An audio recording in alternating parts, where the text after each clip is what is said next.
Toleransi kuat. Ini satu hal ya yang menjadi apa namanya welingan. Ya, Toleransi itu adalah bagian dari kekuatan Nusantara. sebenarnya ya. Jadi para leluhur itu tidak memikirkan besok ganti ini sopo ataupun punya apa, selama budaya dilestarikan, paham akan asal usul, dengan sendirinya kita ini akan menjaga yang namanya bumi Nusantara ini.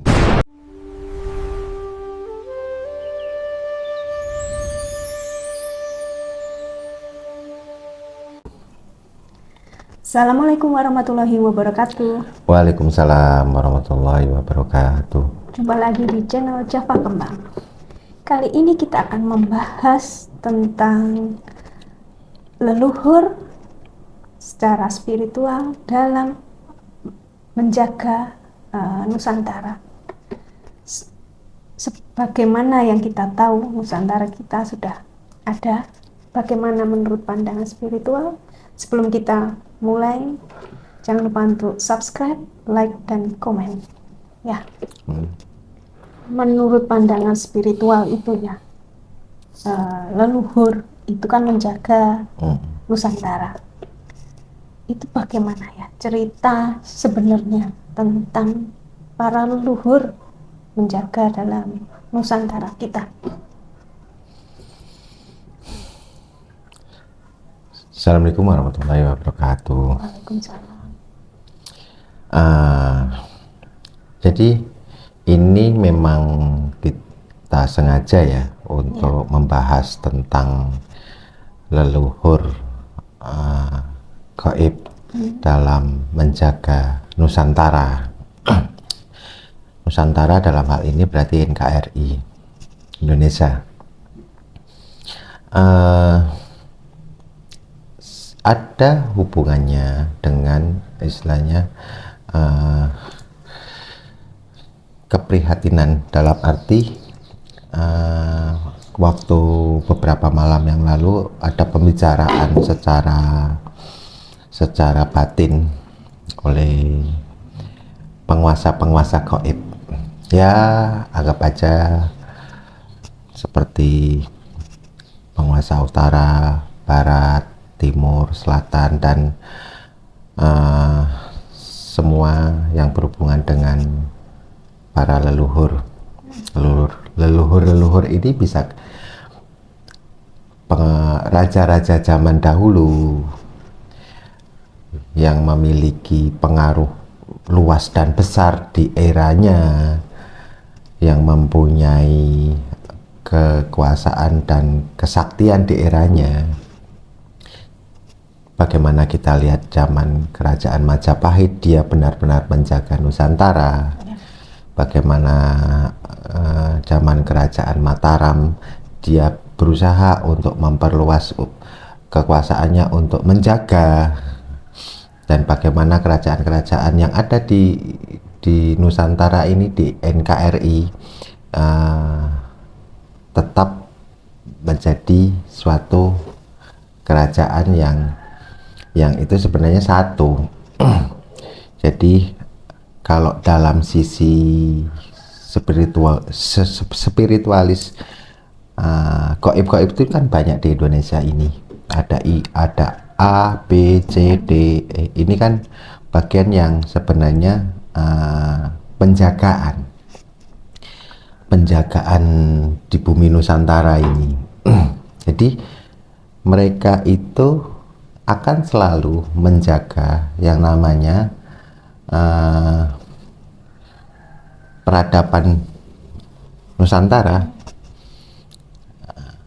dengan mungkin cara kita untuk memperkuatnya seperti menjaga adat istiadat, budaya, ritual-ritual yang, maaf kata, ritual-ritual ini kan kadang diartikan sebagai bentuk dari penyalahgunaan ajaran. Tapi kalau penciptanya di awal, ritual-ritual itu untuk rasa syukur, rasa untuk menjaga bumi Nusantara. Banyak kan cara ritual mereka yang ketika mendapatkan hasil panen besar, mereka melakukan sesaji atau syukuran dengan metode macam-macam. Tapi intinya rasa wujud syukur mereka terhadap sesuatu kemakmuran.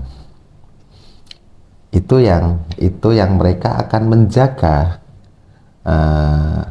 bumi Nusantara ini, walaupun siapapun pemimpinnya dalam bentuk konsep negara kesatuan, mau itu apa namanya polemik yang terjadi, saya tidak membicarakan plus minus mereka, tapi siapapun pemimpinnya, mereka akan selalu memberikan suatu kode-kode alam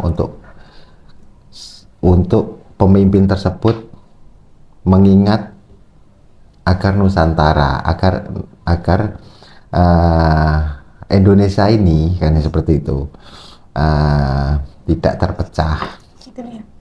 Terus kemarin ayah kan bilang melakukan ya untuk meditasi lah, bertemu dengan para penguasa-penguasa.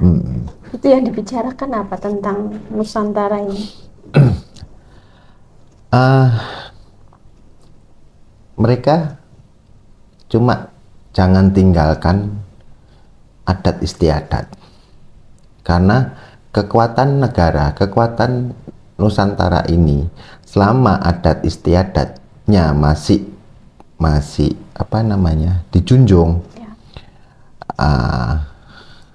Nusantara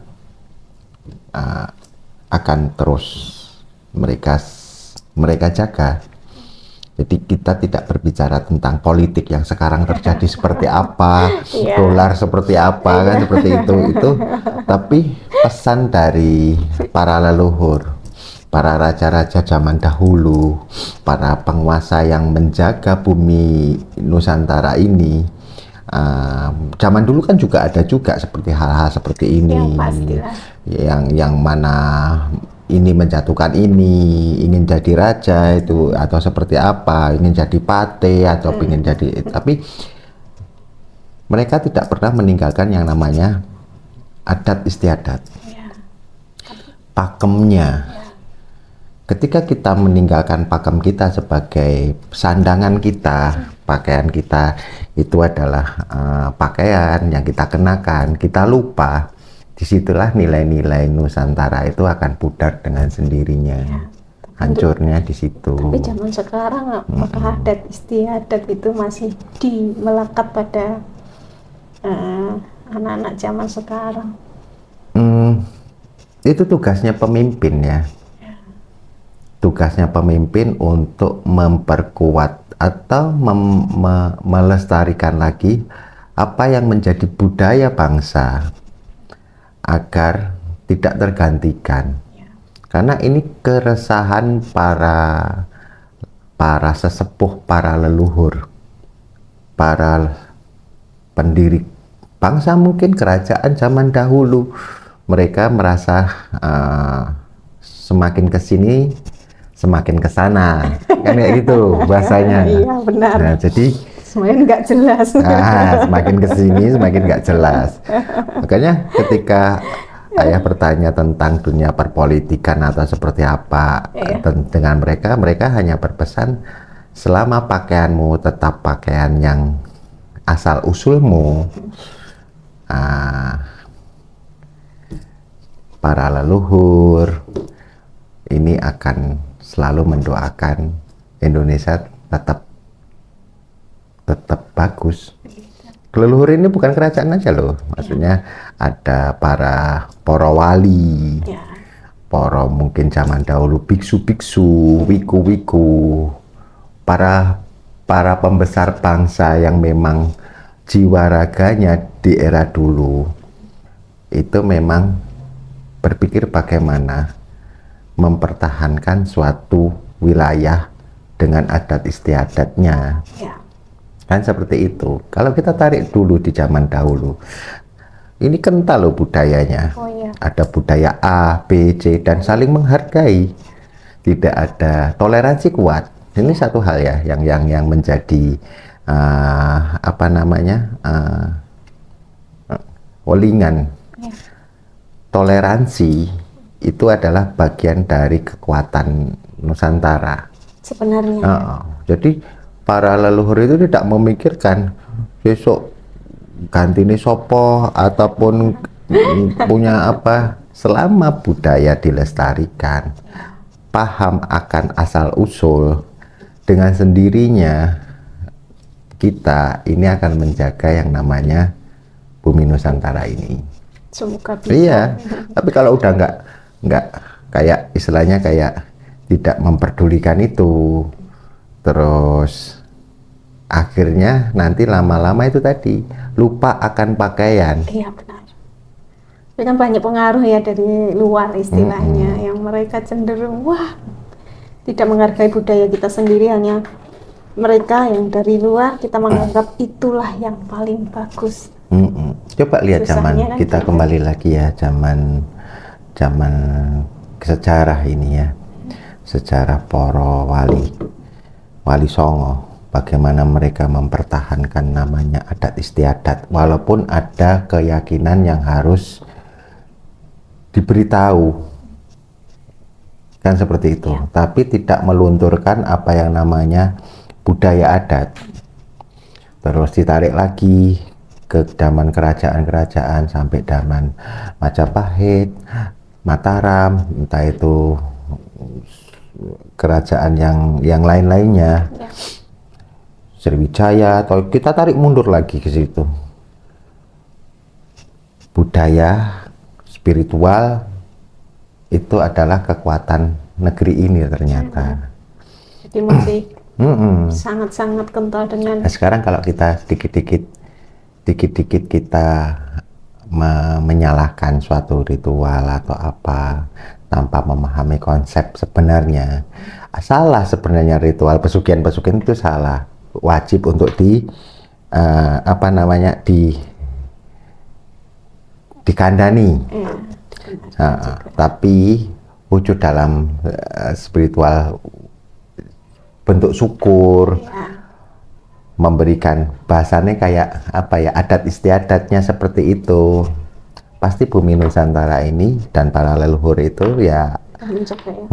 Tetap menjaga. kalaupun kita melakukan interaksi apa namanya mediumisasi katakanlah seperti itu, ya mereka nggak sing bengak-bengok gerang-gerang gitu ya. Kayak gitu. Itu syukurnya. Itu kayak gitu. Jadi kan konotasi untuk apa ritual itu jadi negatif ya sebenarnya. Yang dulunya itu memang suatu ritual atau sesaji itu bentuk wujud syukur, yang sekarang konotasinya jadi beda. Jadi mereka itu kayak memang ditugaskan oleh, nggak tahu ya, dalam arti alam semesta mungkin, untuk agar Nusantara ini tetap terjaga. Jadi kenapa mungkin muncul sosok-sosok atau tokoh-tokoh gaib, bahasa saya kan gitu. Ada sosok gaib A, gaib B, gaib C. Itu bagian dari sesuatu yang harus muncul, khususnya di Indonesia. Karena di Indonesia ini kan, ketika ayah mikir dengan logika ayah, oh ya benar ya, karena Indonesia ini banyak suku, ribuan suku, ribuan pulau. Bagaimana cara mempersatukannya kalau kita lepaskan pakaian kita, memakai cara pakaian orang lain? Nggak bisa. Itu kayak gitu ternyata. Oh, berarti memang itu wujud dari bentuk salah satu komunikasi yang tidak tersirat mereka. Oh, cara penyampaian mereka ke kita kan seperti itu. Oh, modelnya seperti ini. Tujuannya apa? Tujuan mereka hanya untuk mempersatukan para leluhur kita, para pejuang, para apa, kan ini masih ada nih, beda dimensi aja ini. Mereka berdoa, mereka berharap anak cucunya yang ada sekarang itu tetap melestarikan budaya tersebut. Ya itu lagi, kembali lagi ke zaman sekarang ya, yang kalau dibilang mulai luntur ya luntur loh ya. Ya itu, ketika kita lupa pakaian kita, Ya. di situ nanti waktu yang akan menjawabnya. Kadang-kadang bilangnya zaman modern, masa masih begitu-begitu kan. Jadi bagi ayah itu pembicaraan atau ngangsu kawruh sama para sesepuh yang ada di gaib itu bukan hal yang apa namanya yang begitu-begitu, hanya tentang jejak misteri kematian kan, bukan seperti itu. Frekuensi mereka itu adalah frekuensi yang mana bisa diturunkan kebaikannya untuk yang masih ada, terutama untuk negara ini. Kayak gitu. Jadi pesan dari para leluhur itu, selama kita masih menyandang atau melestarikan adat dan budaya, disitulah wilayah tersebut akan kuat. Ya mungkin sekarang udah pada sadar ya, sedikit-sedikit, walaupun kita lihat kayak Gubernur Jawa Barat kan kayak gitu.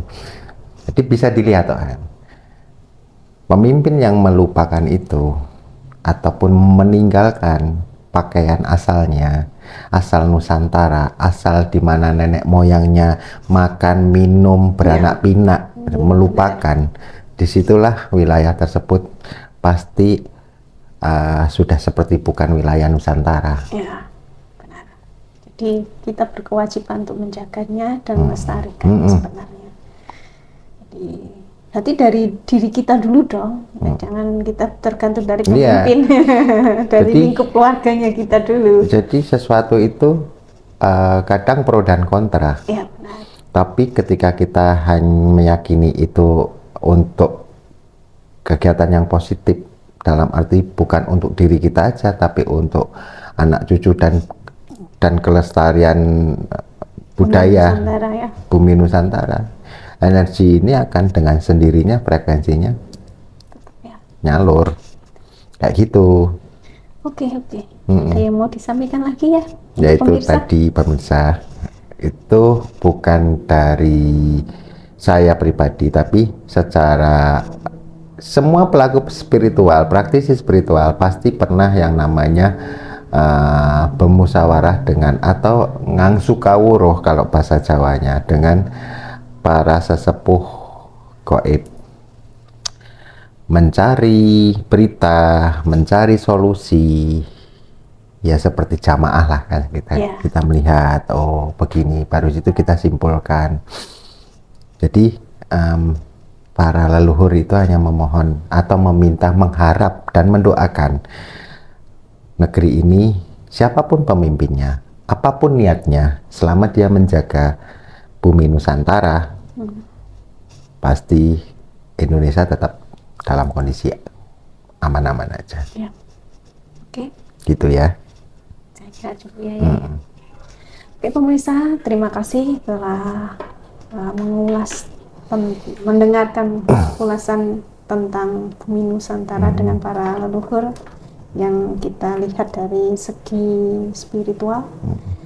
Terima kasih, sampai jumpa lagi di lain kesempatan. Salam. Wassalamualaikum warahmatullahi wabarakatuh. Waalaikumsalam warahmatullahi wabarakatuh.